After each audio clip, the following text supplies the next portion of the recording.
Hello friends, welcome to my channel Sabita Tomar. आज की कहानी का नाम है पलाश। एक घना जंगल था। इसमें तरह तरह के जंगली जीव जंतु रहते थे। जंगल तीन ओर से ऊंचे ऊंचे पहाड़ों से घिरा था और एक बड़ी नदी बहती थी। पहाड़ बहुत ऊंचे थे और नदी बहुत गहरी और चौड़ी थी। इसे पार करना बहुत कठिन था।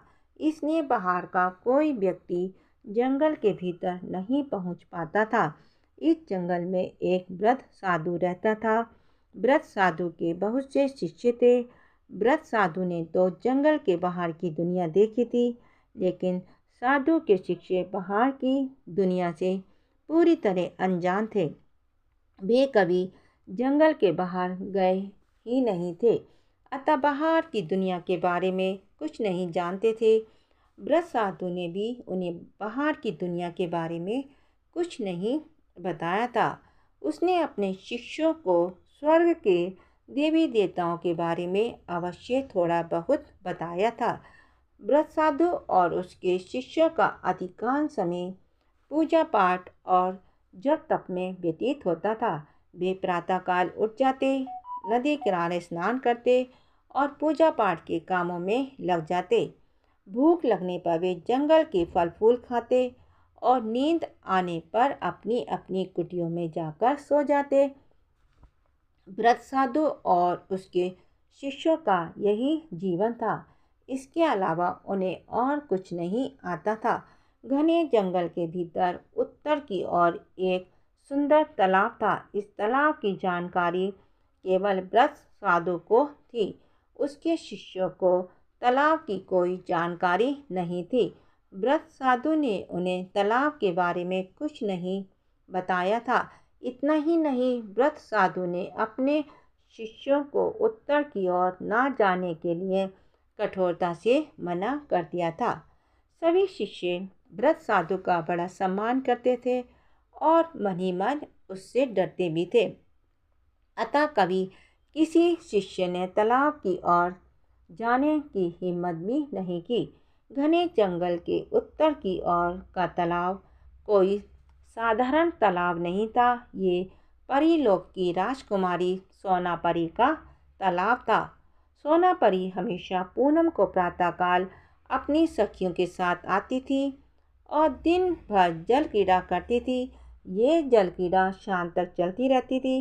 रात का अंधेरा होने के पहले ही सोनापरी और उसकी सखियां अपने अपने पंख लगाती और परीलोक लौट जाती। वृद्ध साधु का एक युवा शिष्य हमेशा ये सोचा करता था कि घने जंगल के उत्तर में ऐसा क्या है जो उसके गुरु ने सभी शिष्यों को उधर जाने से मना किया है। एक दिन उसने तय किया कि वे घने जंगल के उत्तर की ओर जाएगा और देखेगा कि वहाँ क्या है। अगले दिन वे अपने सभी साथियों के पहले उठा और अकेले ही जंगल के उत्तर की ओर चल पड़ा। पूनम का दिन था। युवा शिष्य जिस समय तालाब के किनारे पहुंचा, दोपहर हो रही थी। युवा शिष्य ने तालाब के किनारे जो दृश्य देखा तो देखता ही रह गया। तालाब में सुंदर सुंदर परियां निवस्त्र होकर जल क्रीड़ा कर रही थी। युवा शिष्य ने परियां तो दूर, अपने जीवन में कभी किसी स्त्री को नहीं देखा था। सुंदर सुंदर परियों को देखकर वे जब तप करना सब भूल गया। वह एक वृक्ष की आड़ में छिपकर शाम तक परियों की जल क्रीड़ा देखता रहा। शाम को परियां तालाब के बाहर निकली। उन्होंने अपने अपने पंख लगाए, वस्त्र पहने और उड़ गईं। युवा शिष्य ठगा सा सब कुछ देखता रहा। युवा शिष्य का अब हमेशा का ये नियम बन गया। वे पूनम के दिन अपने सभी साथियों से पहले सोकर उठता और तालाब के किनारे पहुंच जाता और दिन भर जल परियों की जल क्रीड़ा देखता रहता। धीरे धीरे 5 महीने बीत गए। युवा शिष्य में तीव्र कामेक्षा उत्पन्न होने लगी थी। उसका मन अब जप तप में नहीं लगता था। वे दिन भर परियों के बारे में सोचता रहता था। रात को सपने में उसे जल क्रीड़ा करती हुई परियां दिखाई देती। युवा शिष्य हमेशा बड़ा बेचैन रहता। उसकी समझ में नहीं आ रहा था कि वे क्या करे। इतने दिनों में उसने परियों के बारे में इतना तो जान लिया था कि परीलोक से आने वाली परियों में एक उनकी राजकुमारी है और बाकी सभी उसकी सखियां हैं। परियों की राजकुमारी अपनी सखियों के साथ हमेशा पूनम को आती थी। एक दिन युवा शिष्य ने निश्चय किया कि वह इस बार परियों की राजकुमारी से बात करेगा। अगले दिन पूनम थी। युवा शिष्य अपने सभी साथियों से पहले उठा और तालाब की ओर चल पड़ा। तालाब के निकट पहुंचकर पहले तो वे परियों की जल क्रीड़ा देखता रहा। इसके बाद उसने परियों की राजकुमारी सोना परी के पंख उठाए और कुछ दूर जाकर एक वृक्ष के नीचे सो गया। युवा शिष्य काफ़ी देर तक सोता रहा। अचानक उसके कानों में किसी स्त्री की करुण आवाज़ पड़ी। कोई स्त्री रो रो कर कह रही थी, मेरे पंख कहाँ गए? मेरे पंख कौन ले गया? मेरे पंख दे दो। युवा शिष्य उठकर खड़ा हो गया और सोना परी के निकट आ गया। ये करुण आवाज़ सोना परी की ही थी। सोना परी श्वेत रेशमी वस्त्रों में बड़ी सुंदर लग रही थी। युवा शिष्य ने उसे देखा तो देखता ही रह गया। उसने उसके पंख उसे दे दिए। सोना परी ने भी युवा शिष्य को देखा तो ठगी सी रह गई। उसने परीलोक में अपनी माँ से धरती के पुरुषों के बारे में सुना तो था, लेकिन पुरुषों को कभी देखा नहीं था। सोना परी को युवा शिष्य बहुत अच्छा लगा। युवा शिष्य सोना परी को बड़ी प्यार भरी नज़रों से देख रहा था और सोना परी भी उसे ऐसे देख रही थी मानो सम्मोहित हो गई हो। सोना परी की सभी सखियां अपने अपने पंख लगाकर जा चुकी थी। वह इस समय अकेली थी। कुछ समय तक दोनों एक दूसरे को ऐसे ही देखते रहे। इसके बाद युवा शिष्य ने सोना परी का हाथ पकड़ा और एक वृक्ष के नीचे आ गया। सोना परी ने कोई आपत्ति नहीं की। युवा शिष्य सोना परी से आधी रात तक बातें करता रहा। सोना परी अपनी सखियों से बिछड़ने के कारण बड़ी घबराई हुई थी, लेकिन युवा शिष्य के सतावने देने पर वह सामान्य हो गई और बातें करने लगी। सोना परी ने उसे बताया कि उसका परीलोक यहाँ से बहुत दूर है, लेकिन वह पंख लगाकर बहुत जल्दी अपने लोक में पहुँच जाती है। सोना परी ने यह भी बताया कि उसके और उसकी सखियों के समान परीलोक की सभी परियां श्वेत रेशमी वस्त्र पहनती हैं। बातें करते करते सोना परी युवा शिष्य की गोद में अपना सिर रखकर सो गई। युवा शिष्य धीरे धीरे सोना परी के सिर पर हाथ फेरता रहा। उसे रात भर नींद नहीं आई। शायद दोनों को एक दूसरे से प्रेम हो गया था। प्रातःकाल होने पर सोना परी की नींद टूटी। उसने युवा शिष्य का आलिंगन किया और अपने पंख लगाकर परीलोक की तरफ उड़ चली। रात में आकाश मार्ग में दैत्यों, दानवों आदि का डर था, अतः वे अकेली नहीं जा सकती थी। युवा शिष्य भी सोना परी को विदा करने के बाद अपने साथियों के पास वापस लौट आया। उसके जाने की बात साधु और उसके शिष्यों को नहीं मालूम थी, अतः युवा शिष्य को कोई परेशानी नहीं हुई और वे अगले दिन से अपने अन्य साथियों के समान जप तप में लग गया। युवा शिष्य अपने साथियों के साथ जप तप करता अवश्य था, लेकिन इसमें उसका मन बिल्कुल नहीं लगता था। वे आंखें बंद करके बैठ जाता था और सोनापरी के बारे में सोचता रहता था। उसके सभी साथी समझते थे कि वे जप तप कर रहा है। कभी कभी युवा शिष्य को बड़ी बेचैनी होती थी। ऐसे में वे उठकर किसी एकांत स्थान में पहुंच जाता था और सोनापरी को याद करके रोता रहता था। उसे हमेशा पूनम की प्रतीक्षा रहती थी। वे हमेशा सोचता रहता था कि किसी तरह पूनम आए और वह अपनी सोनापरी के पास पहुंच जाए। युवा शिष्य पूनम के दिन प्रातःकाल तालाब की ओर चल देता था और दोपहर तक पहुंच जाता। दिन भर वे सोनापरी के साथ रहता और ना जाने क्या क्या बातें करता रहता। सोनापरी भी उसके प्रेम में पूरी तरह दीवानी हो चुकी थी। वे भी परीलोक में हमेशा खोई खोई रहती थी और पूनम की प्रतीक्षा करती रहती थी। पूनम का दिन दोनों के लिए एक दिन की खुशियाँ लेकर आता था। दोनों पूनम के दिन शाम तक प्रेमालाप करते और रात का अंधेरा होते ही सोनापरी अपनी सखियों के साथ परीलोक लौट जाती थी और युवा शिष्य अपने साथियों के पास आ जाता था। धीरे धीरे 1 वर्ष हो गया। युवा शिष्य की स्थिति अब पागलों जैसी हो गई थी। वे दिन भर खोया खोया रहता था। जब तप करना उसने छोड़ दिया था। उसका किसी काम में मन नहीं लगता था। उसके साथियों ने उससे बहुत पूछा, लेकिन उसने किसी को कुछ नहीं बताया। ब्रज साधु नदी पार करके कुछ दिनों के लिए बाहर गया था, अतः युवा शिष्य की हालत की उसे कोई जानकारी नहीं थी। युवा शिष्य के साथी उसकी स्थिति देखकर परेशान थे।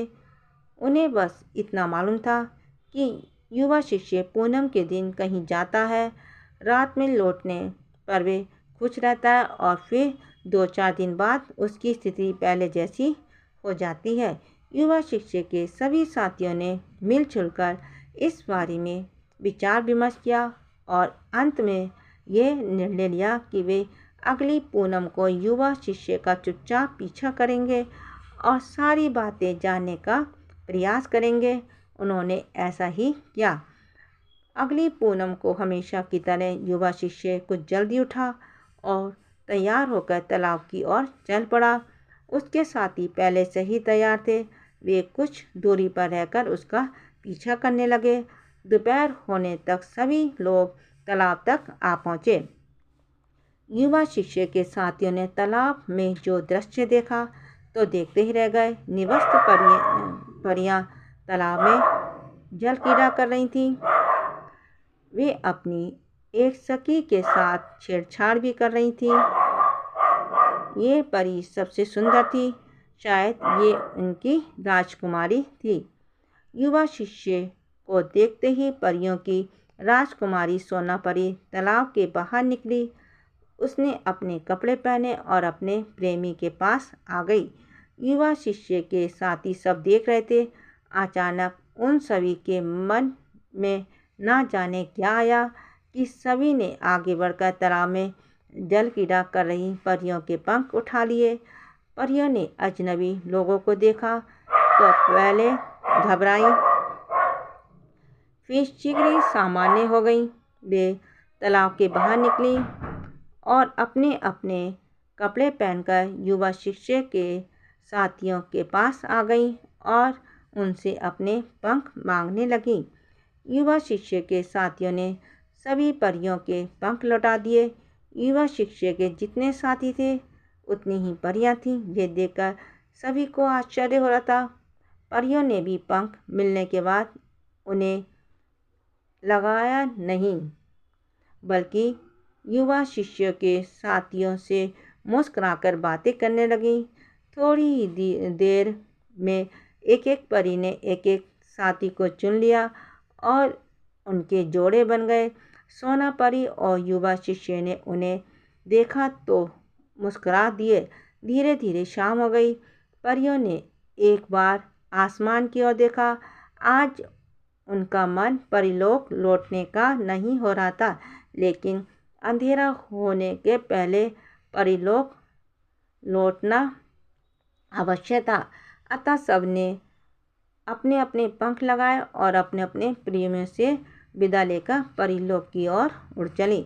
धीरे धीरे 6 महीने और बीत गए। युवा शिष्य और उसके साथी पूनम के दिन तालाब के पास पहुंच जाते थे और दिन भर परियों के साथ प्रेमलाप करते थे और रात का अंधेरा होने के पहले परियों को विदा करके वापस लौट जाते थे। व्रत साधु अभी तक वापस नहीं लौटा था। बसंत का मौसम था। बसंत का मौसम आने वाला था। ठंडक धीरे धीरे कम होती जा रही थी।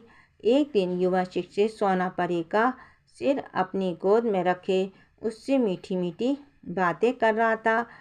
उसके साथी भी परियों के साथ प्रेमालाप में मगन थे।